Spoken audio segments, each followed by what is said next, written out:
नमस्कार साथियों, स्वागत करता हूं अपने channel M with Devendra sir में। आज हम उत्तराखंड लोअर पीसीएस की जो मुख्य परीक्षा है तो उसका जो जीएस का पेपर है उसी खंड में हम आज इतिहास के बारे में बात करेंगे और इतिहास का क्या अप्रोच होना चाहिए पढ़ने का और लिखने का, उस संबंध में ही ये वीडियो रहेगा। तो चलिए शुरू करते हैं। इतिहास के बारे में जैसा कि आप जानते हैं, इसमें भारत का इतिहास पूछा है। भारत का इतिहास, ठीक है, भारत का इतिहास पूछ रहा है। अगर आप देखेंगे तो इसके 3 खंड हैं: प्राचीन,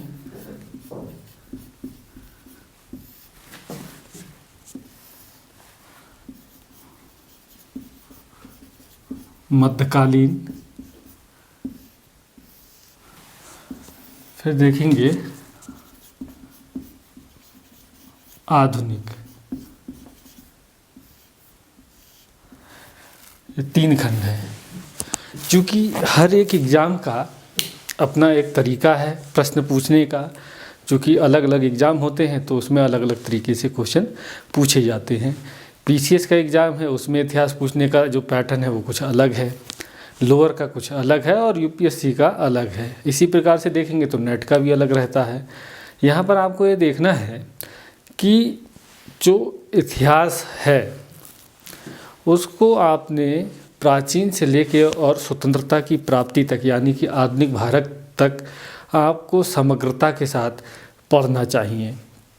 क्योंकि हम ऐसा नहीं कह सकते हैं कि कोई कुछ चुने हुए टॉपिक ही पढ़ लीजिए और काम चल जाएगा।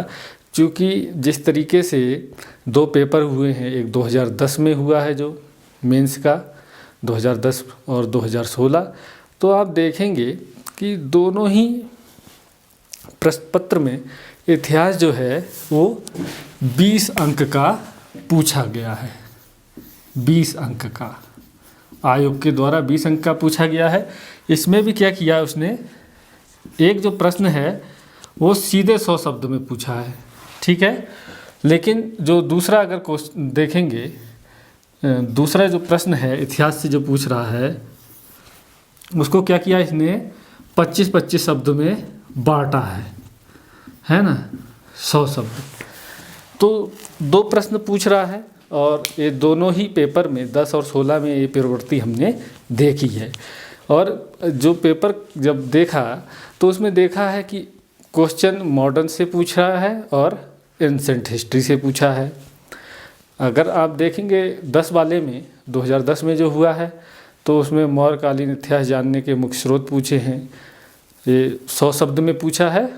और दूसरा जो प्रश्न है उसके 4 खंड किए हैं उसने। साइमन कमीशन है, साइमन कमीशन के बाद उसने पूछा है स्वराज पार्टी, आज़ाद हिंद फौज के अधिकारियों पर जो है सैन्य अभियोग और होम रूल लीग। तो ये प्रश्न था उसमें 2010 वाले में। 2016 वाले में क्या किया उसने कि भारत छोड़ो आंदोलन के क्या कारण थे, ये 100 शब्द में पूछा है। इसके अलावा उसने कल्चर से पूछा, जिसमें अजंता एलोरा, खजुराहो, सांची है ना, और गांधार कला के बारे में पूछा है। तो ये अनुमान लगाना कठिन है कि किस टॉपिक को ज़्यादा पढ़ें किसको कम पढ़ें, लेकिन फिर भी इसका अपना एक कोर एरिया है तो उस हिसाब से हमें पढ़ना है ना। तो ध्यान रखना है, चूँकि इसने अपने सिलेबस में क्या किया है, विस्तार से नहीं लिखा है, चीज़ों को बताया है कि प्राचीन, मध्यकालीन और आधुनिक भारत की जो परख होगी तो उसमें बिंदु उसने दिए थे।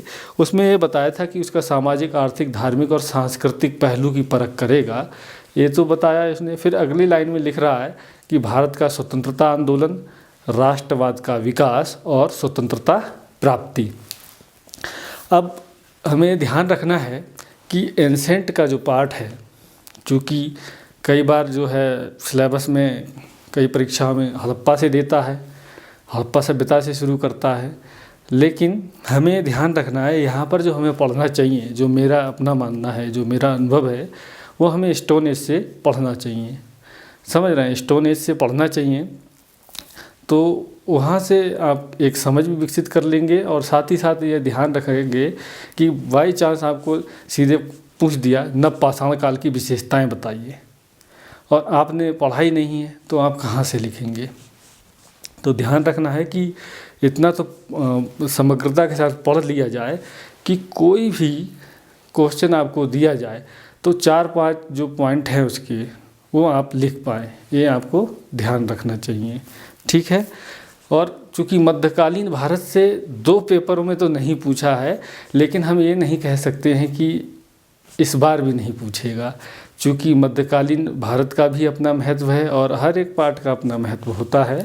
तो आपको मध्यकालीन भारत भी पढ़ना है और आधुनिक भारत पर भी फोकस ज़्यादा करना है, चूँकि जिस तरीके से देखा गया है कि आधुनिक भारत से अवश्य क्वेश्चन पूछ ही रहा है ना।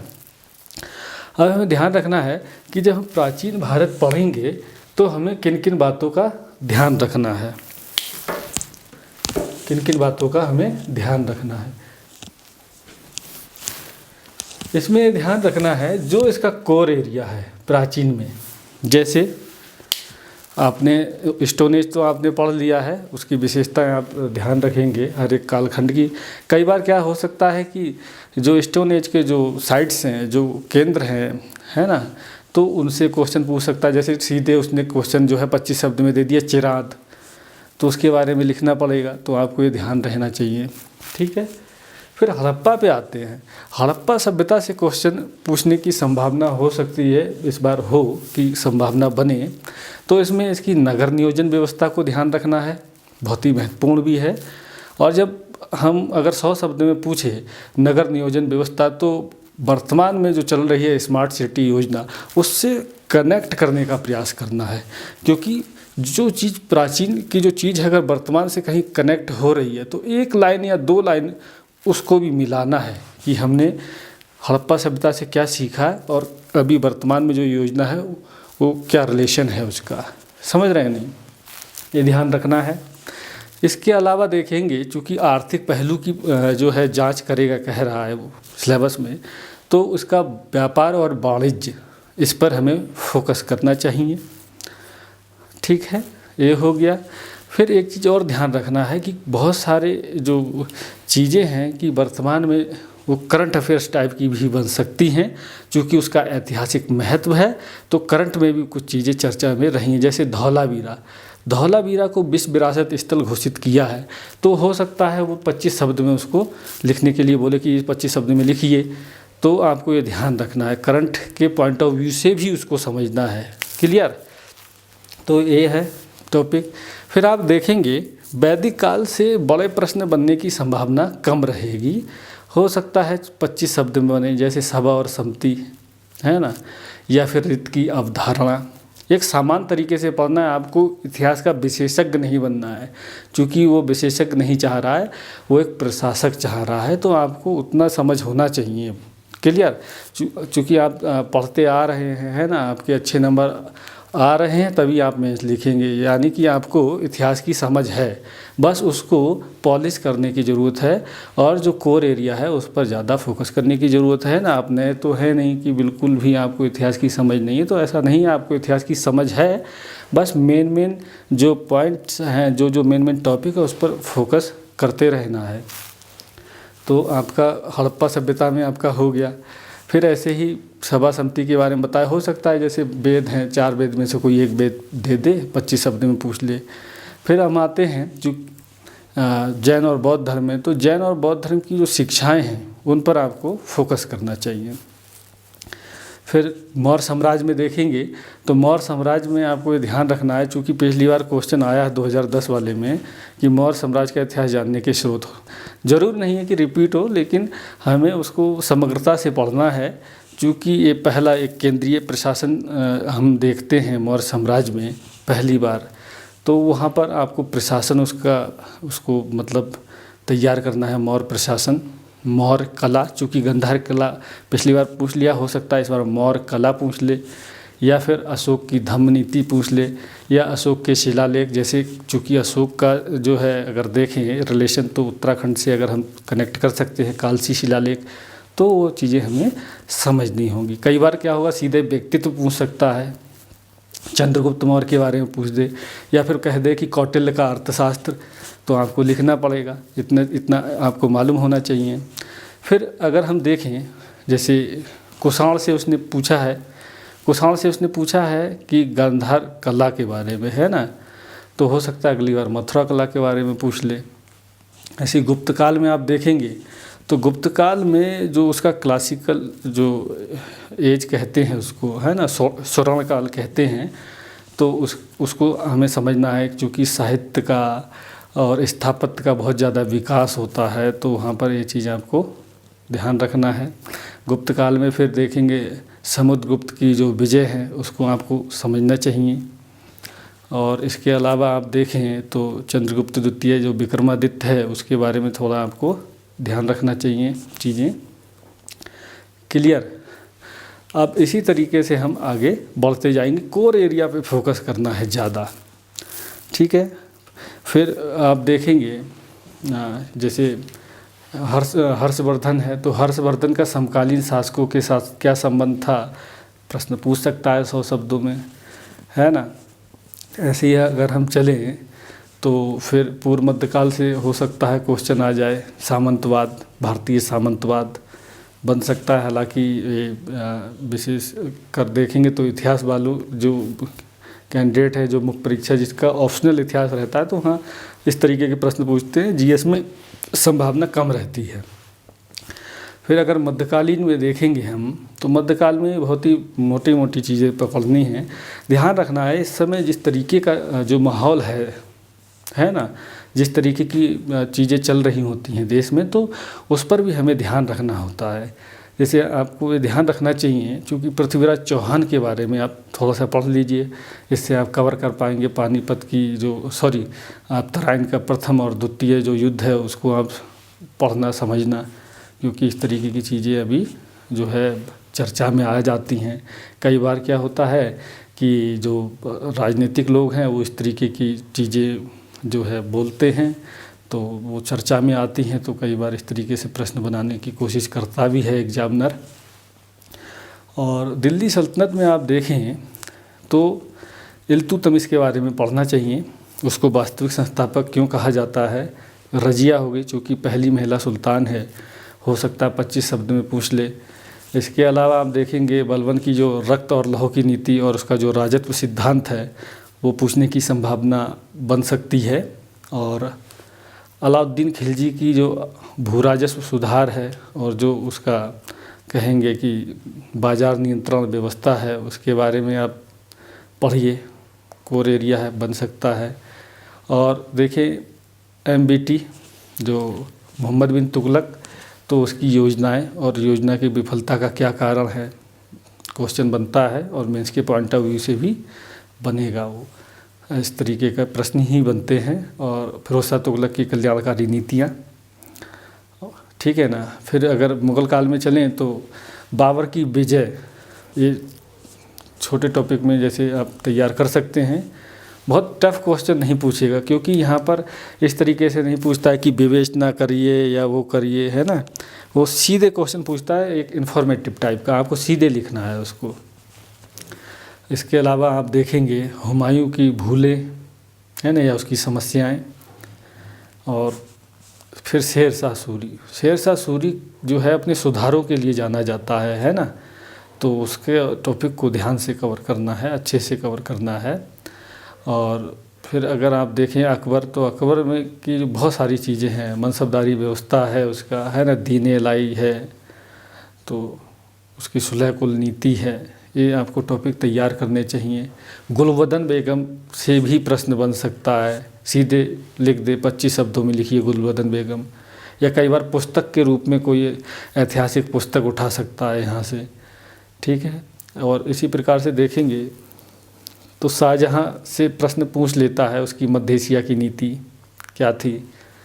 और फिर औरंगजेब पे देखेंगे तो औरंगजेब की दक्षिण नीति क्या थी, है ना, वो आपको कवर करना चाहिए। इसके अलावा जिस तरीके से मैं बता रहा हूँ कि विचारधाराएं चलती हैं और हर दौर में इस तरीके का प्रभाव रहता है, और हमें समझ लेना चाहिए कि हमें भी उस तरीके से थोड़ा अध्ययन करने का प्रयास करना चाहिए। भले ही चाहे हम किसी विचारधारा का समर्थन करते हों ना करते हों, लेकिन जो चीज़ चर्चा में रहती है तो उसको हमें ज़रूर कवर करना चाहिए, मेरा ऐसा मानना है। और मैंने देखा भी है अभी, चूँकि यूपी टीजीटी पीजीटी एग्ज़ाम जो हो रहे हैं तो उनमें इस तरीके के प्रश्न पूछे जा रहे हैं, समझ रहे हैं। गोलवलकर से क्वेश्चन पूछा जा रहा है, बीडी सावरकर से बहुत ही डीपली क्वेश्चन पूछे गए हैं, वहाँ पर ऑब्जेक्टिव में पूछे गए हैं, हो सकता है यहाँ पर भी पूछ ले। तो देखना है शिवाजी, तो शिवाजी के बारे में थोड़ा सा पढ़ लेना है ना, और उनका प्रशासन विशेषकर ये आपको कवर करना है। और इसी तरीके से आप देखेंगे चोल का स्थानीय सुशासन है, और आप देखेंगे जो पल्लव का जो सांस्कृतिक पहलू है वो आपको समझना चाहिए। फिर विजयनगर साम्राज्य में आपको देखना है कृष्णदेव राय, और उसमें भी नायकार व्यवस्था जो है वो देखना, आयकर और नायकार व्यवस्था है ना, तो वो आपको समझना चाहिए, तो वहाँ से प्रश्न बन सकता है। फिर हम चलते हैं मॉडर्न के फेज़ में, ठीक है। चूँकि मॉडर्न से क्वेश्चन बनना है, मॉडर्न का थोड़ा सिलेबस में 1 लाइन 2 लाइन बढ़ा के लिखा है, तो यहाँ से प्रश्न तो बनेगा ही बनेगा, है ना। रिपीट भी हो सकता है, रिपीट होने की वैसे संभावना कम रहेगी, क्योंकि बहुत समय बाद एग्ज़ाम होता है, तो ये अनुमान लगाना बहुत ही कठिन है कि रिपीट होगा या नहीं होगा। लेकिन आपको समग्रता से के साथ पढ़ना है कि कहीं से भी प्रश्न बन सकता है, ये बिल्कुल तैयार रहना है। तो उसमें देखेंगे प्लासी का युद्ध देख लेना, बक्सर का है, इलाहाबाद की संधि है, यहाँ से प्रश्न बन सकते हैं। फिर धन निष्कासन का सिद्धांत है ना, इम्पोर्टेंट है बहुत ही, ये आपको पढ़ना चाहिए। धन निष्कासन का सिद्धांत है।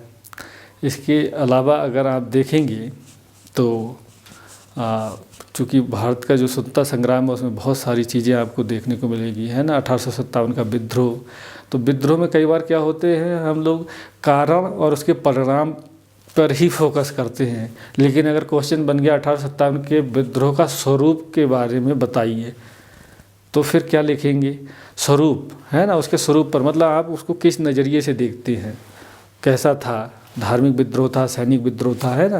ये चीज़ ध्यान रखना है, जो टर्मिनोलॉजी होती है ना वही निर्धारित करती है कि आपको लिखना क्या है। क्लियर, ये चीज़ आपको ध्यान रखना है। फिर जो है धर्म सुधार आंदोलन है, जो पुनर्जागरण हम कह रहे हैं, है ना, जो राजा राम मोहन राय वगैरह इनके बारे में पढ़ना, ईश्वर चंद्र विद्यासागर है, ज्योतिबा फुले हैं, और भी जो कैरेक्टर हैं। और देखिए एक ध्यान रखना है, जैसे विवेकानंद है, बहुत ज़्यादा इन पर भी फोकस करिएगा, और दयानंद सरस्वती हैं, इनके बारे में पढ़ना। ये सब चीज़ें आपको कवर करनी पड़ेंगी, जो मोटा मोटा जो एरिया है उसको देखना ही पड़ेगा। स्वतंत्रता आंदोलन में बहुत, फिर जो गांधी जो एरा है, गांधीयन एरा, उसको आपको पढ़ना चाहिए, उनके जितने भी आंदोलन हैं, है ना, और उनकी जो भूमिका है, क्योंकि गांधी का रिलेशन उत्तराखंड से भी है ना, बहुत सारी चीज़ें हैं। आप जब मेंस के पॉइंट ऑफ व्यू से पढ़ेंगे तो आप जानेंगे कि कैसे वो एक सामान्य लोगों को उन्होंने जो है आंदोलन से जोड़ा। ये सब चीज़ें आप यहाँ पर भी परिवर्तन देखेंगे कि जो महिलाएं जो बड़े बड़े सम्मेलन से, बड़े बड़े संगठनों से दूर रहती थी, आंदोलन से दूर रहती थी, और किस तरीके से गांधी जी के आने के बाद वो सब जो है आंदोलन में हिस्सा लेने लगी, है ना। ये सब चीज़ें आपको ध्यान रखना है। हो सकता है उस पॉइंट ऑफ व्यू से उत्तराखंड को भी वो कनेक्ट करने का प्रयास करेगा। इसी क्रम में आप देखेंगे साइमन कमीशन तो पूछा ही है, गोलमेज सम्मेलन पूछ ले, वो क्या भरोसा है, कोई पता नहीं है। और अंबेडकर है, बीडी सावरकर है, ये सब, और जो सुभाष चंद्र बोस हैं और उनका INA है ना, ये ध्यान रखना है। तो इनके बारे में पढ़ना है, विशेषकर सुभाष चंद्र बोस पे थोड़ा सा फोकस करने का प्रयास करना आप लोग, वहाँ से मुझे लगता है क्वेश्चन बनना चाहिए। और इसके अलावा आप देखेंगे कि अन्य भी बहुत सारी चीज़ें हैं, जैसे क्रांतिकारी जो है, राष्ट्रवादी क्रांतिकारी, है ना। कई किताबों में उनको थोड़ा सा गलत उसमें लिखा हुआ है, पुरानी जो किताबें हैं उस पर आपत्तियां भी दर्ज की गई थी पहले। तो ध्यान रखना है, जब हम क्रांतिकारी लिखेंगे तो राष्ट्रवादी क्रांतिकारी अगर आप शब्द का यूज़ करेंगे तो बहुत अच्छा मैं समझता हूँ माना जाएगा, है ना। राष्ट्रवादी क्रांतिकारी उनको लिखना है, और इसमें ध्यान रखना है ऐसे क्रांतिकारी जिन्होंने भारत में रह के भारत की स्वतंत्रता के लिए प्रयास किया, और कुछ ऐसे क्रांतिकारी भी थे जो विदेश में रह के भारत की स्वतंत्रता के लिए जो है प्रयास कर रहे थे, है ना। इसमें आप गदर पार्टी का भी नाम ले सकते हैं, लाला हरदयाल की भूमिका को देख सकते हैं, और भी बहुत सारे कैरेक्टर हैं। जैसे ऊधम सिंह के बारे में थोड़ा सा आप पढ़ लेना, क्योंकि ऊधम सिंह हमारे यहाँ ऊधम सिंह जी के नाम पर जो है जिला उनके नाम पर ही बना है, मतलब उनके नामकरण के पर ही आधारित है ऊधम सिंह नगर। और अभी मूवी भी आई है। कई बार क्या होती है, चीज़ें जो चल रही होती हैं ना, उनसे ही रिलेट करके पूछता है, तो थोड़ा सा पढ़ने का प्रयास करिएगा। एक चीज़ ये ध्यान रखना है आपको। और राष्ट्रवाद का विकास वाला जो चीज़ है, मैं आपको संभवतः कल मैं आपको भेजूँगा एक डायग्राम के माध्यम से मैं बताने का प्रयास करूँगा कि उसमें भारतीय के राष्ट्रवाद में क्या क्या चीज़ें पढ़नी है, समझ रहे हैं नहीं। उसमें आपको पूरा लेके चलना है, और जनजातीय आंदोलन भी पढ़ना है, किसान आंदोलन भी पढ़ना है, क्योंकि भारत के राष्ट्रवाद का विकास कोई एक पहलू से नहीं हुआ, एक एंगल से नहीं हुआ है। उसमें बहुत सारे तत्वों का समावेश है और उन सब का योग है। तो मैं बताने का प्रयास करूँगा उसको। अभी तो मैं ये बता रहा हूँ कि किस तरीके से आपको पढ़ना चाहिए। और स्वतंत्रता की प्राप्ति, और एक चीज़ और ध्यान रखना है, वल्लभ भाई पटेल को भी आपको करना है, कवर करना है, एक चीज़ ध्यान रखना है ना। और बहुत सारी चीज़ें आप देख रहे हैं, आज़ादी का अमृत महोत्सव जो कि चल रहा है, गवर्नमेंट ने चलाया है, और उसमें आप देख रहे हैं उसमें यही प्रयास किया जा रहा है कि जो 75 वर्ष है आज़ादी के जो हुए हैं, तो उस 75 वर्ष में बहुत सारे जो हमारे योद्धा हैं, जो हम कह सकते हैं स्वतंत्रता सेनानी, और कई ऐसे अनसीन हीरोज़ हैं जिनको इतिहास में उतना स्पेस नहीं मिल पाया जितना मिलना चाहिए था। तो कई बार इस तरीके के हो सकते हैं कैरेक्टर को पूछ ले, और आज़ादी का अमृत महोत्सव आपको करंट के पॉइंट ऑफ व्यू से तैयार रखना चाहिए, ऐसा मेरा मानना है। और स्वतंत्रता प्राप्ति को लेकर क्या है, स्वतंत्रता प्राप्ति के समय क्या जो चीज़ें हैं वो आपको ध्यान रखना है। क्लियर, ये सब चीज़ें आपको लेकर चलना है। विश्व इतिहास इसमें आता नहीं। और एक चीज़ ध्यान रखना है, आपको विशेषज्ञता हासिल नहीं करनी है। क्लियर, ये चीज़ ध्यान रहना चाहिए, ठीक है ना। इतिहास लेखन के पॉइंट ऑफ व्यू से क्वेश्चन बनने की कम संभावना रहेगी, क्योंकि इतिहास लेखन का पहलू जो है मुझे लगता है यहाँ पर इतनी डिमांड उसकी है नहीं। अगर आपका ये ऑप्शनल पेपर होता अलग से तो वहाँ पर क्वेश्चन पूछता, लेकिन हमें लग रहा है फिर भी कुछ कैरेक्टर इस तरीके के हैं, उनको आपको तैयार करना चाहिए। जैसे अमीर खुसरो है, इब्न बतूता है, अल ब्रूनी है ना। यहाँ से भी आप थोड़ा सा तैयार कर लीजिए, हो सकता है इनके बारे में पूछ दे 25 शब्दों में। बड़े क्वेश्चन तो नहीं बनेगा, ऐसा मेरा अपना मानना है, लेकिन छोटा क्वेश्चन बन सकता है। अब कई साथियों ने प्रश्न पूछा था, जो मैं कमेंट में हालांकि मैं प्रयास करता हूं उसका उत्तर देने का। तो कई साथियों ने पूछा कि सर हम पॉइंट्स में लिखें या पैरा में लिखें उत्तर। तो साथियों, जब 25 शब्द में अगर आपको लिखना होगा, 25 शब्द में लिखना होगा, तो आप सीधे लिखना है उसको, है ना। एक ही उसमें पैरा में, जो चूँकि 3 लाइन मैं समझता हूँ मैक्सिमम हो जाएगा। 25 शब्द 3, 3.5 या 4 मान लेता हूँ, तो एक पैरा में काम बन जाएगा। और जो बड़ा क्वेश्चन है उसमें हमें ध्यान रखना है कि क्वेश्चन की डिमांड के हिसाब से हम डिसाइड करेंगे कि पैरा में लिखना है या पॉइंट्स में लिखना है। कोई एक तरीका नहीं अपना सकते हैं हम।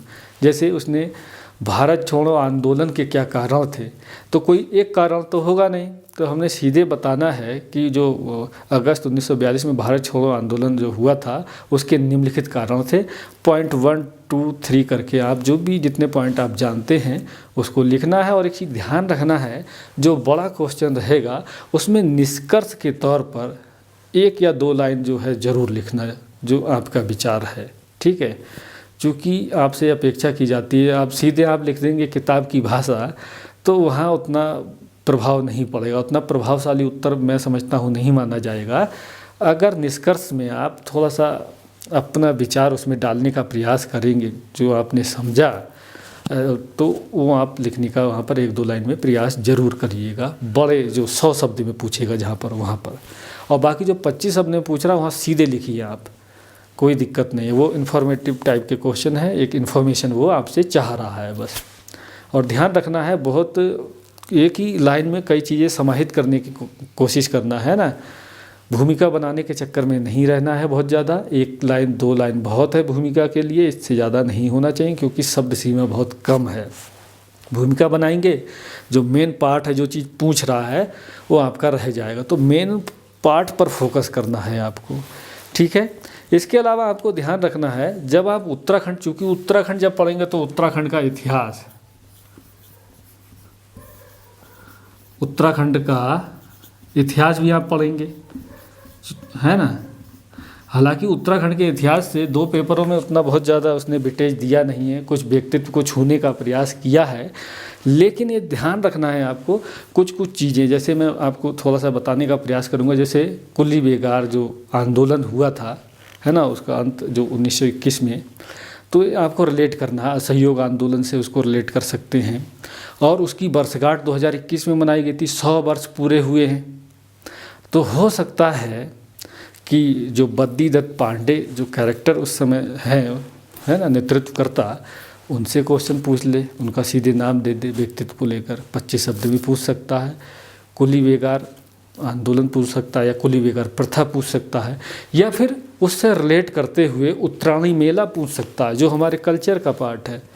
तो ये ध्यान रखना, एक टॉपिक से आपको बस रिलेट करना आना चाहिए कि और क्या क्या बन सकता है, चूँकि 100 वर्ष हो रहे हैं, है ना। इसी तरीके से आपको असहयोग आंदोलन को भी तैयार करना चाहिए, क्योंकि 16 में पेपर हुआ है, उसके बाद तो हुआ नहीं। तो इस बीच में जो भी हिस्टोरिकल चीज़ें जो हुए हैं, जो इवेंट्स हुए हैं, चाहे वो राष्ट्रीय स्तर पे हुए हों या फिर उत्तराखंड के स्तर पे हुए हों, उनको आपको फोकस करना चाहिए, मेरा ऐसा मानना है।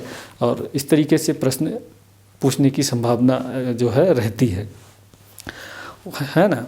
उत्तराखंड के इतिहास में आप टॉपिक को तैयार करते जाइएगा, जो भी मेन है, चंद वंश है ना, और परमार वंश है। बाकी आप देखेंगे जो गोरखा शासन दिया है, शासन जो सिलेबस में, ब्रिटिश जो है, ब्रिटिश के समय उत्तराखंड वाला जो एरिया है वो आप देखेंगे। तो ये सब कवर करते जाना है। और एक चीज़ ध्यान रखना है, इसमें महिला वाली जो उनकी भूमिका है, चाहे वो आंदोलन में, राष्ट्रीय आंदोलन में हो या फिर उत्तराखंड के परिप्रेक्ष्य में हो, थोड़ा तैयार करना है, ताकि आपको जो है निबंध लेखन में भी कुछ काम आ जाएगी वो चीज़ें। महिला सशक्तिकरण के पॉइंट ऑफ व्यू से भी आप जो है चीज़ें समझ पाएंगे। कई बार यहाँ से प्रश्न पूछे गए हैं, है ना। कई बार पूछेगा कि भाई भारत छोड़ो आंदोलन में महिलाओं की क्या भूमिका थी, तो है ना। तो ये चीज़ ध्यान रखना है आपको। क्लियर। उत्तराखंड के इतिहास में आपको पढ़ते जाना है, जो किताब मैंने बताई है। बाकी यहाँ पर उत्तराखंड की चूँकि बहुत सारी चीज़ें उसमें रखा है, सिलेबस बहुत ज़्यादा है, 40 से 50 हो सकता है, ज़्यादा वेटेज बढ़ा दे तो 60 नंबर तक पूछ सकता है। और एक ध्यान रखना है कि एक ही पार्ट पे आपको फोकस ज़्यादा नहीं करना है। क्लियर, समझ रहे हैं नहीं। हिस्ट्री, पॉलिटी, इकोनॉमी सब पे ही ध्यान देना है बराबर। इतिहास से कम या तो 10 नंबर का पूछेगा और अधिकतम 30 नंबर का पूछ सकता है, इससे ज़्यादा नहीं पूछेगा, ऐसा मेरा मानना है।